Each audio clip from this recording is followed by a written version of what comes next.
inmaduro. Buenas tardes a todos los compañeros, compañeras que están acá presentes. Agradecemos el espacio de participación, en primer lugar a los organizadores y también a la familia a los otros expositores, porque nos entregaron un conocimiento bastante rico. Siempre es importante recoger las otras impresiones y aprender del otro. El compartir conocimiento creo que es la base que nos tiene que mover a todos hoy en día. Dentro de esa mezcla, en segundo lugar, voy a excusar a la abogada Manuela Arroyo, quien iba a asistir hoy en principio a esta instancia, a este conversatorio, pero quien tuvo un retraso en una audiencia que se está realizando en Coyhaique. Entonces, por tiempos de traslado no puedo estar y vengo yo en representación de la Defensoría Estudiantil Gualmapu, que es una instancia conjunta entre estudiantes de Derecho de la Universidad Católica y de la Universidad de la Frontera, que se empezó a levantar para tratar todos estos temas en relación al ámbito penal, medioambiental e indígena, de criminalización de la protesta y de la lucha social. Entonces nosotros estamos trabajando para en definitiva acercar este conocimiento y ya alejarnos un poco de la aula y concretizar un poco más las acciones. Creo que eso es súper importante también, el compartir nuestro conocimiento y hacer cosas concretas por logros también. La idea es conversar acerca de la ley antiterrorista y cómo esta se genera y cómo se está aplicando hoy en día. La primera apreciación que debo comentarles respecto a ello es entender que esta ley responde a una estructura occidental, una estructura estatal, desde la creación del Estado chileno y desde los distintos procesos colonialistas que se han llevado a cabo en el mundo. También margina a otros pueblos de cualquier tipo de participación en la creación de la norma, que son normas impuestas de forma hegemónica por este Estado, por este ente que en definitiva instruye qué es lo correcto y qué es lo que en definitiva se va a juzgar como una conducta indebida o una conducta que infringe una norma jurídica, ¿ya? Para arreglar la convivencia al interior de un Estado, de una sociedad del país. La palabra terrorismo dentro de la concepción que entiende la Real Academia de la Lengua, que es donde todos los juristas realizan, bueno, cuando ustedes hablan por ejemplo de alguna palabra, siempre en derecho se habla del sentido literal y obvio. Nosotros, ¿cómo aprendemos ese sentido literal y obvio?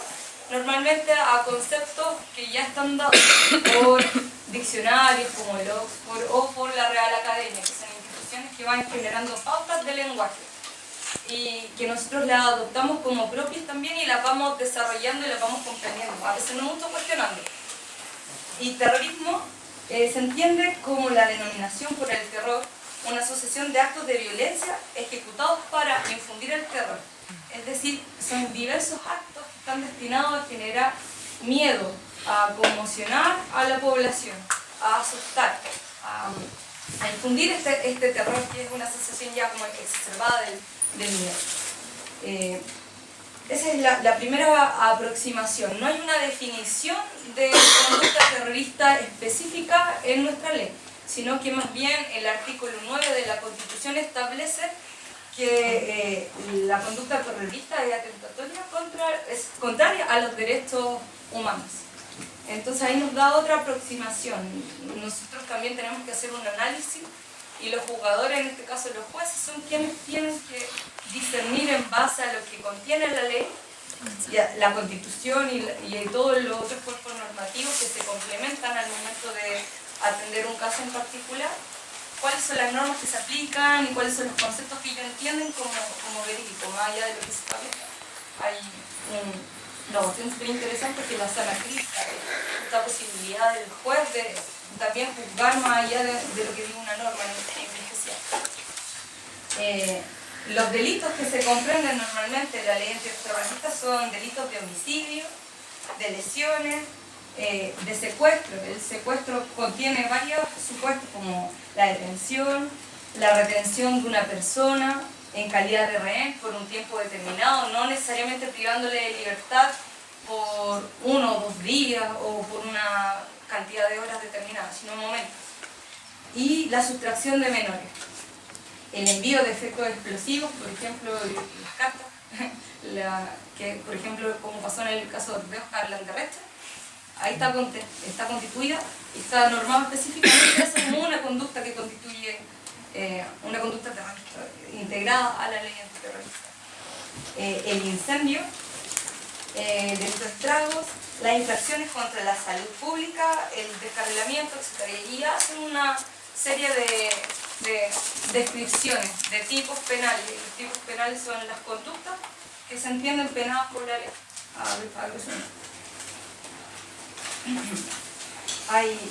En cuanto a la historia de la legislación, hay que entender que la ley antiterrorista aparece en el año 1984 en un contexto de dictadura. Ahí es donde se incorpora a la legislación nacional, entendiendo el contexto de represión a los movimientos sociales, entendiendo que el Estado de facto en este momento no quería una oposición al régimen que se estaba en ese momento desarrollando, y también atendiendo a un proceso que obviamente se estaba dando en todos los países latinoamericanos, que no era una situación aislada solamente de Chile, sino que era un contexto social donde respondía a una doctrina liberal de derecho, en definitiva, establecer estas pautas de actuación y de restricción de derechos sociales y colectivos y de libertades a los ciudadanos de un Estado. Lo que es interesante también es un primer caso que se da antes de la modificación y de la ley como se conoce hoy en día, que es por un caso en particular que se da el año 1987, cuando hacía referencia al terrorismo en el artículo 8 de la Constitución Política, donde se regulaba la apología del terrorismo y demonizaba a ciertos infractores. Este caso fue como súper controvertido porque ahí no se había tocado el terrorismo ya como una ley en particular, estaba consagrado en la Constitución con una apología, no se señalaba como las conductas especiales. Y este caso es de un militante socialista, Cloromiro Almeida, donde a él en ese caso, voy a citar, se le está acusando por haber incurrido en actos que propagan doctrinas que propugnan la violencia, como también en actos que propagan doctrinas totalitarias, e igualmente en actos destinados a propagar doctrinas fundadas en la lucha de clases. Y las pruebas que se utilizaban en ese entonces eran documentos, una convocatoria hecha a un Congreso General Ordinario del Partido Socialista, una noticia aparecida en el diario El Mercurio, en la revista APSI, ¿qué pasa? Esas eran las pruebas que se utilizaron en ese momento.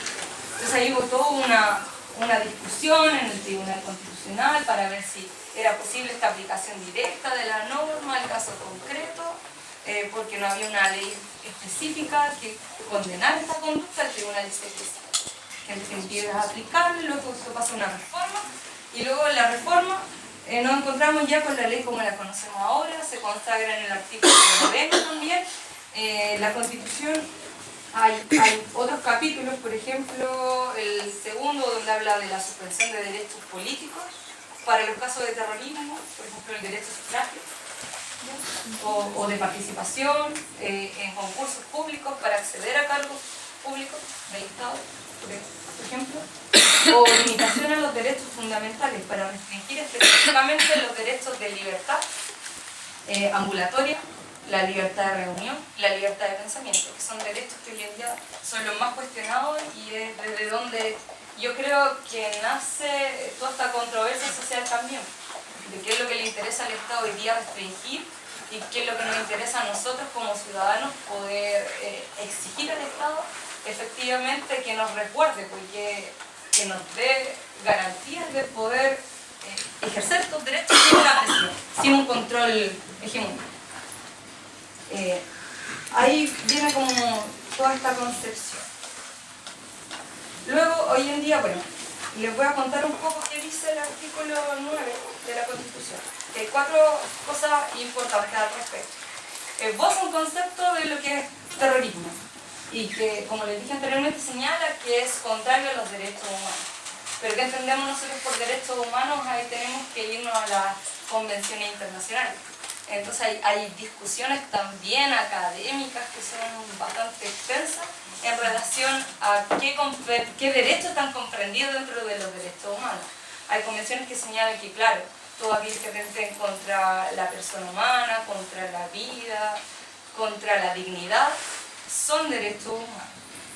Y que estos están comprendidos dentro de la esencia del ser, de la concepción misma de persona. También ordena el legislador regular las conductas terroristas mediante una ley de quórum calificado. Es decir, también ahí hay una forma de incorporación normativa que es bastante tediosa. Las leyes de quórum calificado, bueno, hay distintos tipos de normas y cada de estas normas tienen ciertos quórum de aprobación, es decir, tienen que haber tantos senadores y diputados presentes en la sala en ejercicio para poder aprobar una norma. Entonces este quórum es súper alto, es difícil generar como instancias de modificación y reforma. También establece penas accesorias de inhabilitación especial para el condenado por delitos de terrorismo en un plazo de 15 años. Hay inhabilitaciones accesorias distintas a la condena que se dé por un delito terrorista. O sea, estas van asociadas a. O sea, yo por ser condenado a una conducta terrorista, adicionalmente voy a tener estas conductas comprendidas, como por ejemplo impedimentos para el ejercicio o funciones en cargos públicos, como les dije en un momento, o los cargos de elección popular, para ser rector, director de establecimiento de educación superior, de enseñanza, para explotar un medio de comunicación social, o ser director, administrador, o desempeñar funciones de difusión de información, que también es súper importante. Ahí va ligado a la limitación de derechos. También para ser dirigente de organizaciones políticas, educacionales, regionales, gremiales, estudiantiles, profesionales, empresariales o sindicales. Aquí también vemos otro sesgo de la ley, que en definitiva aquellas personas que sean condenadas en virtud de estos delitos están inhabilitados para todo este tipo de actuaciones colectivas y ejercicio de derechos colectivos hoy en día. O sea, lo que hace la ley es en definitiva marginar a la persona de la vida social. Esa es como una interpretación personal que he realizado de ello. Y a su vez considera explícitamente el terrorismo como un delito común para todos los efectos legales, privándole del privilegio de la extradición, por ejemplo, o de la posibilidad de un indulto, que sea general o parcial. General, en definitiva, del delito completo, parcial solamente de una parte, del cumplimiento de una parte de la pena. Y la extradición dice, como por ejemplo, si una persona extranjera comete un delito terrorista dentro del territorio chileno, al ser nacional de otro estado, esta persona no se puede, en definitiva, someter a los pactos de extradición que haya suscrito Chile con el estado extranjero. Por tanto, este nacional tiene que cumplir sí o sí su condena en Chile. No puede hacer un cumplimiento efectivo de la pena en el país de origen. Bueno, y eso es como los aspectos más relevantes. Entonces hay que entender que esta ley, en conjunto con la Ley de Seguridad Interior del Estado, que son leyes que normalmente en el conflicto acá en la región se aplican en paralelo. Al menos en las imputaciones de cargo a los comuneros normalmente son por alguna de estas dos leyes. Y el año 2013 hay una modificación a raíz de lo que sucede en Estados Unidos con los atentados del Torre Jiménez. Entonces se reúne la Organización de Naciones Unidas y se establecen ciertos lineamientos para también condenar el financiamiento al terrorismo. No solamente la conducta propiamente tal, sino las organizaciones que reciban dinero para llevar a cabo estas actuaciones terroristas. Sobre todo entendiendo lo que pasó con Al-Qaeda, lo que pasa en Medio Oriente con ISIS, que también hay una doctrina que está propugnando también el Consejo de Seguridad de la ONU para combatir todos estos terroristas a nivel internacional, que es una idea que se enmarca a nivel global, y que Chile la recepciona el año 2013 dando cumplimiento a tratados, porque Chile es partícipe de estas instancias internacionales de reflexión y donde, bueno, se manejan todos los intereses del mundo. Bueno, en 2001 estaba esa es una resolución que sale. Y que habla específicamente de la prevención y de reprimir la financiación de actos terroristas.